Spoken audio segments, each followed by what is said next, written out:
Good morning, and let me say something that might genuinely surprise you. The medical establishment has spent decades telling seniors to slow down, take it easy, and accept the natural decline that comes with age. But what if I told you that some of the most groundbreaking longevity research of the last 10 years completely contradicts that advice?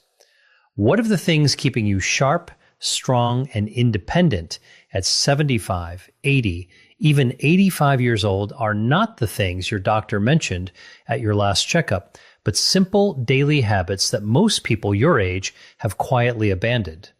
I'm Dr. William, and after more than 2 decades working with patients in the 75 to 85 age range, I've seen something that the research is only now beginning to confirm. The people who age the best, the ones who still drive themselves to appointments, who still garden, who still remember every grandchild's birthday without writing it down, they share a very specific set of behaviors, not expensive supplements, behaviors. A landmark study published by the Stanford Center on Longevity followed over 4,200 adults between the ages of 70 and 90 for a period of 12 years. What they found was striking. Those who maintained just 4 or more of these specific daily habits were 61% less likely to experience what researchers call accelerated functional decline, meaning the rapid loss of independence that sends so many seniors into assisted living far earlier than necessary. 61%. That is not a small number. That is the difference between living your life on your own terms and living it on someone else's schedule. Now, I want to tease something before we go further because I know you might be tempted to skip ahead. The number one habit on this list, the most powerful of all 6, is something that almost no one talks about. It has nothing to do with diet or exercise in a traditional sense. In fact, most cardiologists don't even bring it up. But the research coming out of institutions like Johns Hopkins and the University of Edinburgh suggests it may be the single greatest predictor of cognitive and physical independence after age 75. So please, stay with me until the end because that one could genuinely change how you approach the rest of your life. But before we dive into the list, I want to ask you something personally. Drop your age in the comments below, whether you're 68, 74, 81, or somewhere else entirely, and tell me, which of these habits do you think you already have? I read every single comment on this channel, everyone. This community means everything to me, and your story matters. So leave it down there, and let's have a real conversation. Now, let's count down from number 6 to number 1, starting with something that sounds almost too simple to be life-changing, but the science behind it is anything but simple. Number 6, drinking water strategically, not just casually. Here is what most people get wrong about hydration after 75. They think it works the same way it did at 45. It absolutely does not. After the age of 70, your kidneys lose approximately 40% of their filtering efficiency. Your body's thirst signals become significantly blunted, meaning you genuinely stop feeling thirsty even when you're severely dehydrated. And your blood's ability to carry oxygen and nutrients to your muscles and brain drops measurably with every percentage point of fluid you lose. Think of your bloodstream like a river delivery system. When that river runs low, the delivery trucks slow down, packages get lost, and the whole operation starts breaking down. That is exactly what chronic mild dehydration does to the aging body. Research from the European Journal of Nutrition involving 3,500 adults over the age of 70 found that those who maintained consistent daily hydration above 1.8 liters showed a 38% lower rate of urinary tract infections, a 29% reduction in falls because dehydration dramatically impairs balance and reaction time, and significantly better scores on short-term memory tests. The brain is approximately 75% water.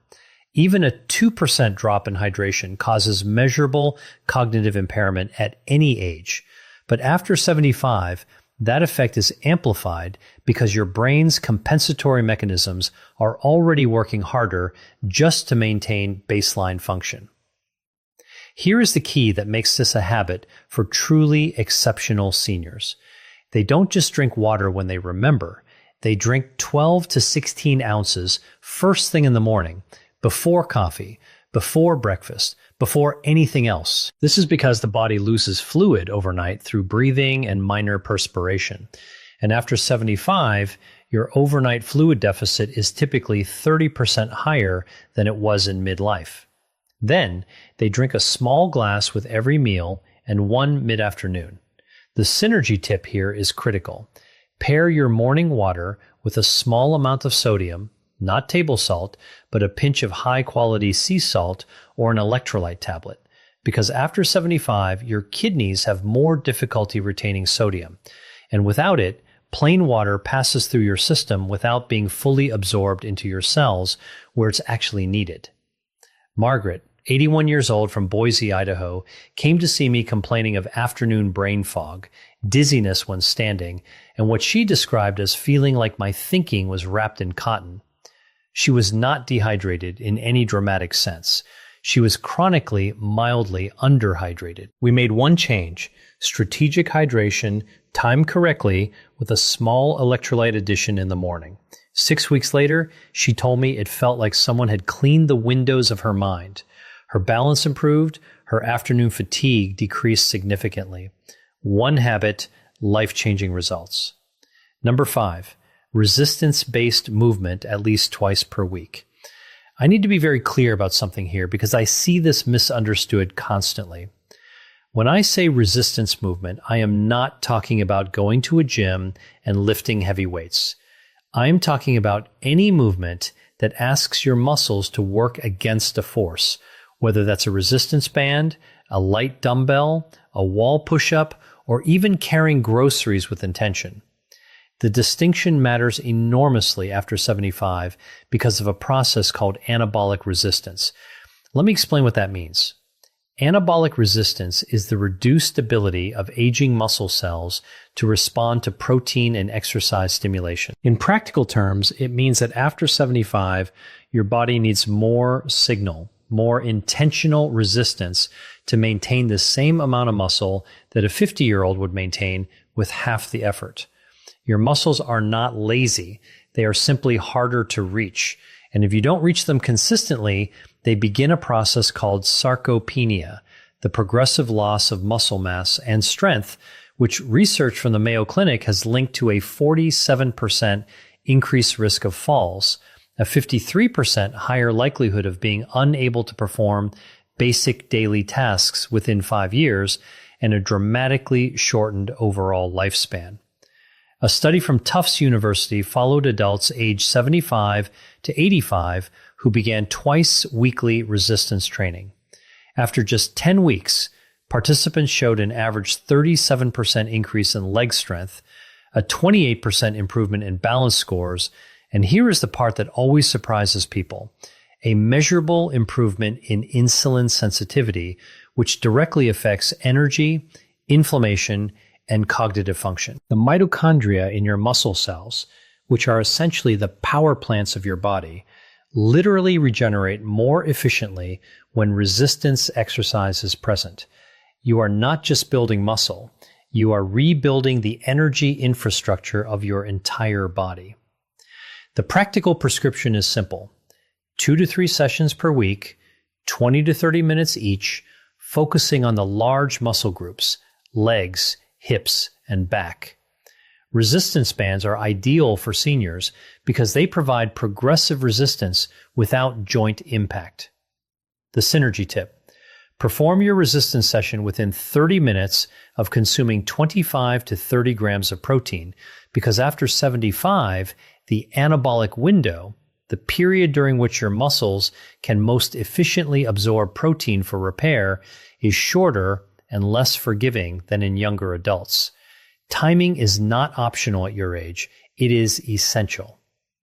Number 4, maintaining a consistent, purposeful sleep schedule. Before I continue, If this video is giving you value, if you're learning something you wish someone had told you years ago, please take 1 second right now and click that subscribe button. And if you know someone between 70 and 90 who deserves to hear this information, share this video with them today. I say this because this channel exists for one reason: to give seniors the science-backed truth that far too many medical appointments never have time to cover. Now, back to sleep, because this one is far more complex than simply going to bed early. After the age of 75, your circadian rhythm, your body's internal 24-hour clock, begins to shift and critically weaken. Your brain produces roughly 70% less melatonin than it did at age 30. Your slow wave sleep, which is the deepest and most physically restorative phase, decreases by up to 80% from what it was in your 30s. This is the phase during which human growth hormone is released, the hormone responsible for cellular repair, immune function, and muscle maintenance. And here's what most people don't realize: poor sleep after 75 is not just about feeling tired. A study from the University of California, Berkeley, found that adults over 70 with disrupted sleep patterns showed a 68% higher accumulation of amyloid plaques in the brain, the same plaques associated with Alzheimer's disease. The seniors who do this exceptionally well do not just sleep more, they sleep consistently. They go to bed within the same 30-minute window every night. They wake at the same time every morning, including weekends. They keep their bedroom cool between 65 and 68 degrees Fahrenheit because body temperature regulation during sleep becomes less efficient after 75. And a cooler environment supports the deep sleep your brain desperately needs. They avoid screens for 60 minutes before bed, not because of blue light alone, but because mental stimulation keeps the prefrontal cortex active in ways that delay sleep onset by an average of 47 minutes in adults over 70, according to research from Harvard Medical School. The synergy tip: pair your consistent sleep schedule with 10 minutes of slow, diaphragmatic breathing before bed.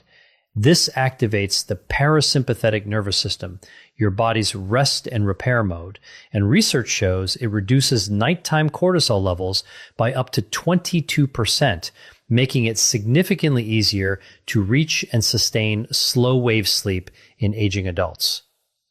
Number 3, eating protein in a deliberate, distributed pattern. This is where I see the most dangerous misconception among seniors, and it genuinely concerns me as a physician. The idea that you need less protein as you age is not just wrong. It may be one of the most harmful pieces of nutritional folklore ever passed down. The truth is the exact opposite. After 75, due to the anabolic resistance I mentioned earlier, your body actually requires 50 to 75% more dietary protein per pound of body weight than a healthy 30-year-old to achieve the same muscle maintenance effect. Yet most seniors I see are eating half the protein they need, often because appetite decreases with age and high carbohydrate foods feel easier to prepare and consume. Research published in the American Journal of Clinical Nutrition involving over 2,700 adults aged 70 to 85 found that those who consumed at least 1.2 grams of protein per kilogram of body weight daily, distributed across 3 or more meals, maintained significantly more muscle mass, had 41% lower rates of hospitalization due to fall-related injuries, and showed markedly better immune response to common infections like influenza and pneumonia. Think of protein like the bricks your body uses to rebuild itself overnight. Every night, while you sleep, your body tears down old, damaged tissue and replaces it with new. Without enough bricks, without enough protein, the reconstruction is incomplete. Over months and years, the structural deficit becomes catastrophic. The practical approach is this: aim for 25 to 35 grams of protein at each of your 3 main meals. This is approximately 4 to 5 ounces of chicken, fish, eggs, Greek yogurt, or legumes per meal. The reason distribution matters so much after 75 is that aging muscles can only utilize approximately 35 to 40 grams of protein per sitting for synthesis. Beyond that, the excess is oxidized for energy rather than used for repair. Spreading it out makes every gram count. James, 78 years old from Scottsdale, Arizona, came to me after his daughter noticed he'd lost nearly 18 pounds of what his previous doctor had called normal age-related weight loss. It was not normal. He was losing muscle, not fat, and his grip strength, a powerful predictor of longevity in older adults, had dropped to the bottom 15th percentile for his age group. We restructured his meals around deliberate protein intake. 12 weeks later, he had regained 11 pounds of lean mass. His grip strength was back in the 60th percentile, and he told me with unmistakable pride that he had carried all of his own groceries from the car for the first time in 2 years. The synergy tip: pair your protein meals with a small amount of vitamin C, an orange, some bell pepper, a splash of lemon juice, because vitamin C is essential for collagen synthesis, which works in tandem with dietary protein to maintain not just muscle, but the connective tissue, joint cartilage, and skin integrity that collectively determine how well your body holds itself together after 75. Number 2, daily intentional social engagement. I told you earlier in this video that one of the top 2 items would surprise you. This is the one that surprises most people because it sounds too soft, too emotional to be a medical recommendation. But I want to be absolutely clear. The research on social engagement and longevity in adults over 75 is not soft.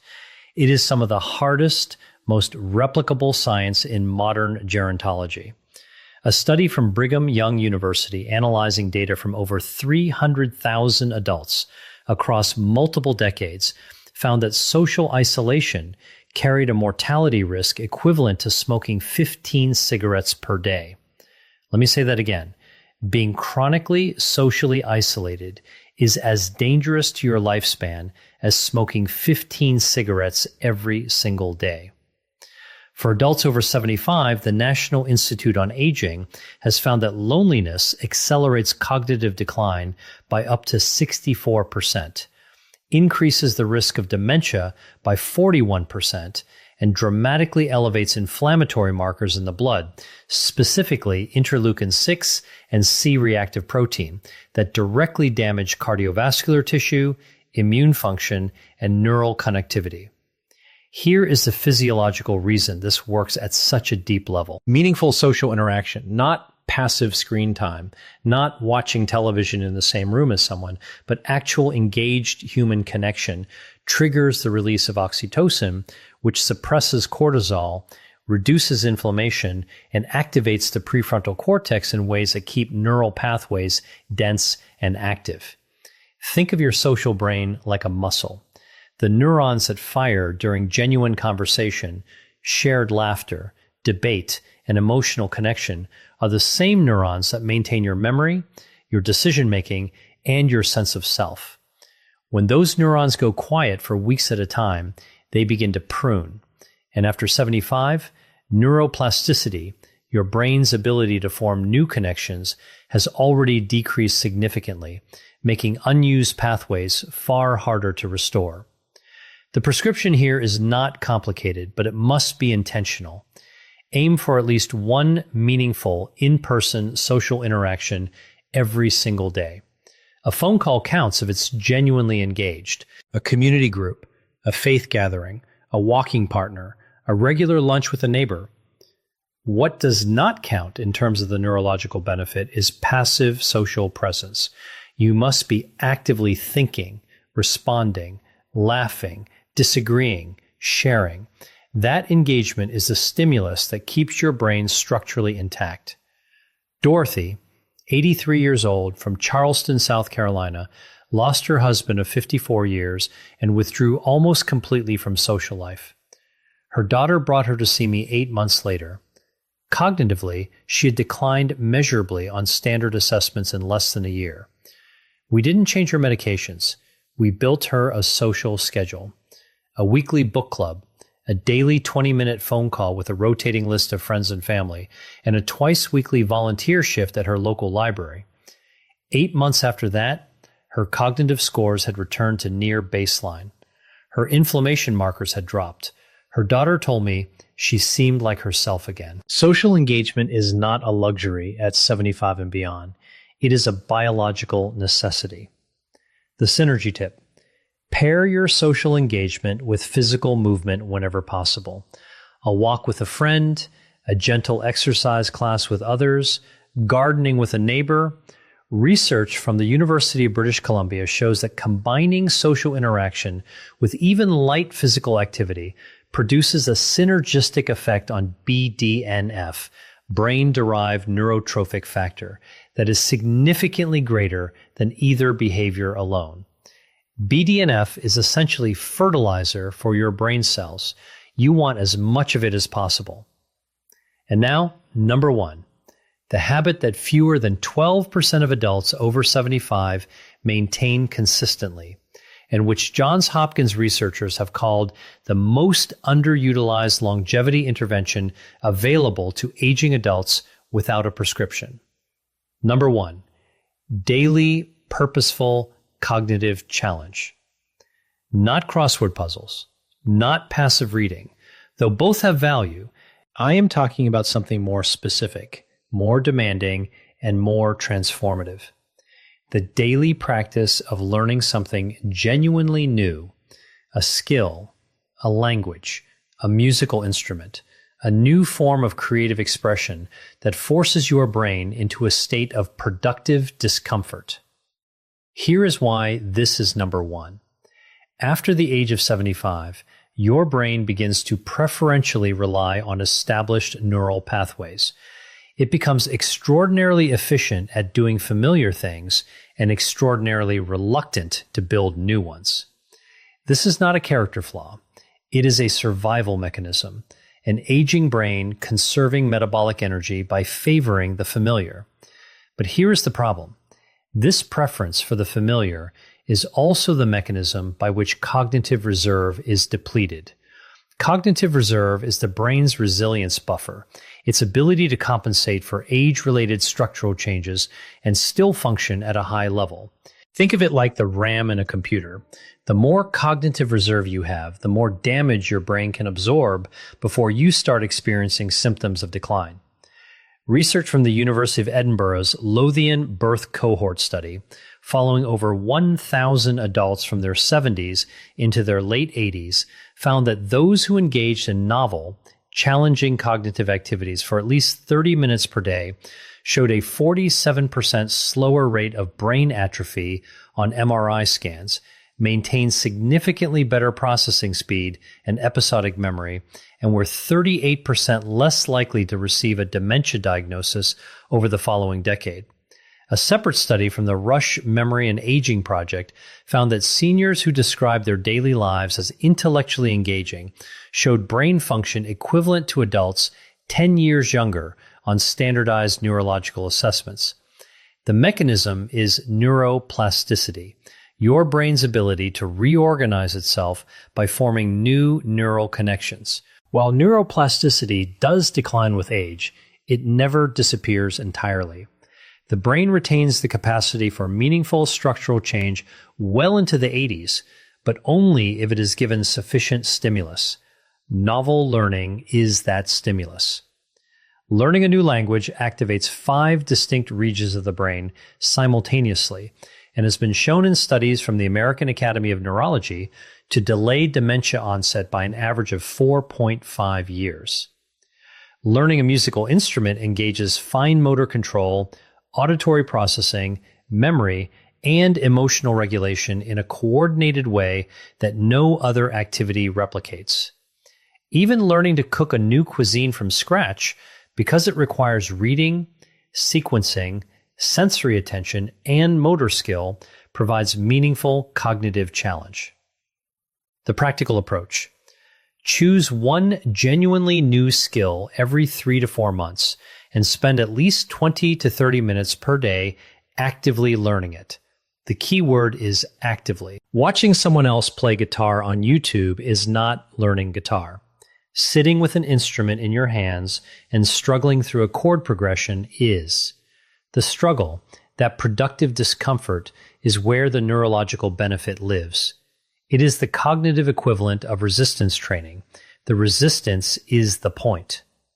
Robert, 79 years old from Portland, Oregon, retired from a 40-year career as a civil engineer and, by his own description, spent the first 3 years of retirement doing very little that truly challenged his mind. He came to see me after noticing increasing difficulty recalling names and following complex conversations. His MRI showed age-appropriate changes, nothing alarming, but his cognitive reserve scores were lower than I would have liked.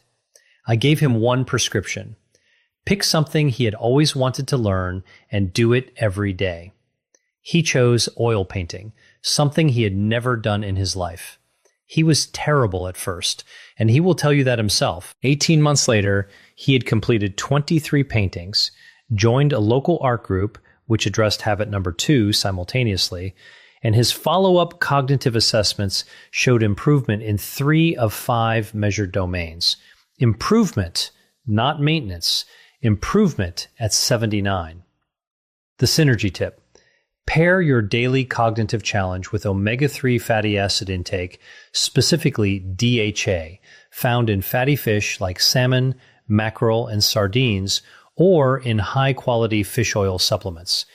DHA is the primary structural fat of brain cell membranes, and research from the Framingham Heart Study shows that adults with higher DHA levels demonstrate significantly better neuroplasticity responses to cognitive training. In other words, DHA helps your brain absorb the benefit of what you're learning. It is the fertilizer beneath the seed. All scientific references for everything discussed in this video are available in the description below. I encourage you to read them, share them with your doctor, and have an informed conversation about what is right for your specific situation. Now, let me close with something I say from the heart. Because I have sat across from enough patients in the 75 to 85 age range to know that this period of life is too often treated as a countdown rather than a continuation. It is not. The research I have shared with you today points to something that medicine is only beginning to fully appreciate, that the body and mind at 75, at 80, at 85 retain a